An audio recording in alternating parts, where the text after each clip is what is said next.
Hello fellow sim racers, today I'm taking a quick look at what is one of the most eagerly anticipated Assetto Corsa mods for a very long time.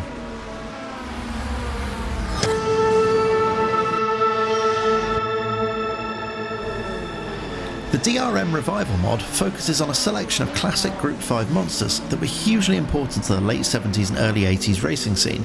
These cars obviously featured in the titular Deutsche Rennsport Meisterschaft series, but some also participated in the World Sportscar Championship and the IMSA Camel GT series, albeit with ever so slightly different regulations. So for Assetto Corsa fans, the DRM mod provides a big selection of historically significant cars.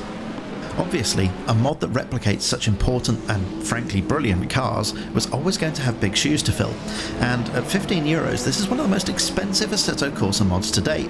So the big question for many people is, does the DRM Revival mod live up to the weight of expectation? The DRM mod comes with 10 different cars, some of which have multiple variants, giving a total of 17 different configurations.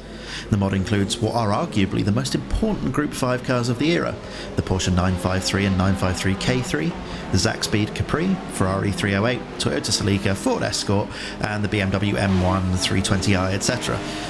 These cars are famous for having absolutely ridiculous power and, well, not really much in the way of brakes. Right off the bat, it's obvious that these cars all have distinct personalities, with various cars having strengths in different areas. For example, the Celica feels really good on the brakes and has a good front end, while the Kramer 953 K3 is beastly in a straight line, but it turns in like an ocean liner. But for sim racers that are used to more modern race cars, these Group 5 cars may come as a bit of a shock. Eye-wateringly fast cars fitted with steel brakes adds up to braking distances that are measured in football pitches rather than meters, and as a rule these cars understeer quite a lot on turn-in and oversteer the second you get a bit animated with the throttle. So in short, these cars are a bit of a handful, as they should be.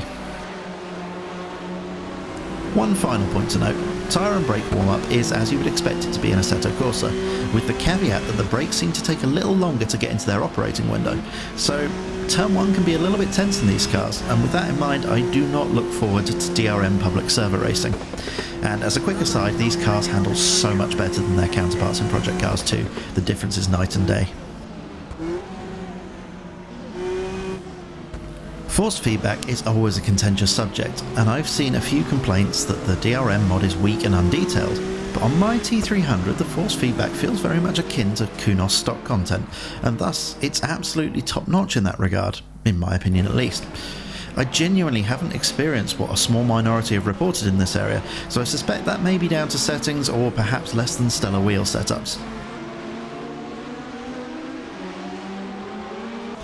The car models range from absolutely outstanding to, well, a little bit average, it has to be said. Because some of the models rely on older conversions, there are some areas that feel a little dated, with some of the models feeling a little basic in terms of fidelity, but there's nothing really all that embarrassing here.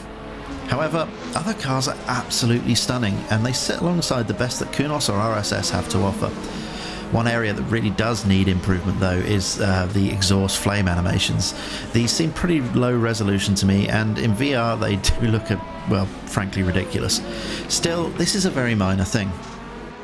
To top things off, the visible damage is actually very good for Assetto Corsa, and something which brought a smile to my face was the realisation that the wing mirrors and gear lever etc. vibrate and wobble, something that's been largely eliminated in modern cars, but for me very much helps set the mood. All in all, the cars sound sublime to me.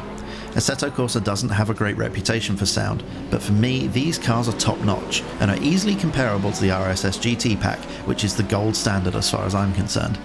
I'm particularly enjoying the varied turbo chirps, spool whine and exhaust crackle between the cars, which is something that really helps define their individual characters. I have seen a few complaints about laggy sound, which I must admit is not something I've noticed on my setup.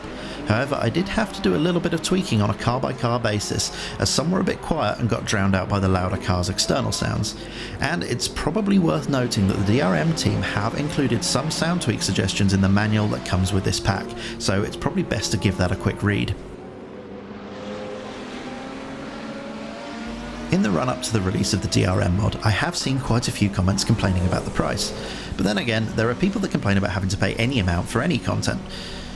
I'm not here to create division, and I understand that people have different appraisals of value, but for me, the DRM mod is fantastic value for money, and I am a very happy paying customer.